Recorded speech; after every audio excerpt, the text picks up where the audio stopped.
Welcome to another episode of Whale News with Pam. On this week's episode, I'm here in the beautiful country of Argentina. To be specific though, I'm here in the Peninsula Valdes.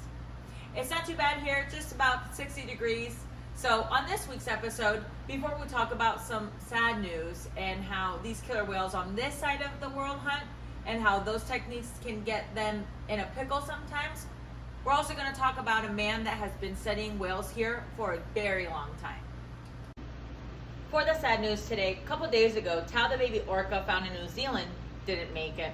He was about 2 to 6 months old, and the people caring for him did everything they could, but unfortunately, the little guy didn't pull through. Let's pour one out for Tao. Moving to some more happy news, we're here, we're in Argentina. So I mentioned last week that the matriarch always passes down her hunting techniques to the oldest daughter, who is ready at the time. So just how hunters teach their bird dogs with fake props before going after the actual duck. Thank you, Lexi, Jenny, and Brittany. That's exactly what the grandmother does with the oldest daughter. She has her practice beaching and grabbing seaweed first, then she moves up to the big leagues, which is the sea lions. Now, beaching herself can be really tricky because, well, they've never done it before. And when she does beach to practice, the grandmother / matriarch will be by her side. Now, if she does get stuck, she will not help her get out. The daughter has to be able to get out on her own. She will watch her as she struggles patiently, and eventually she will grasp the concept down perfectly. So once she has mastered beaching herself,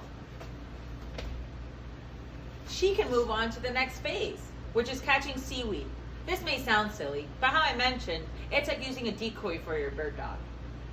Now, as she tries to get the seaweed, she will actually realize how easy it is until she goes after the real thing. And once she masters beaching herself and catching seaweed, she's off. And when she tries to catch the seal, she most likely won't succeed on her first try.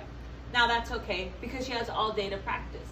And she will eventually master these techniques and pass them down to her daughter once she becomes matriarch.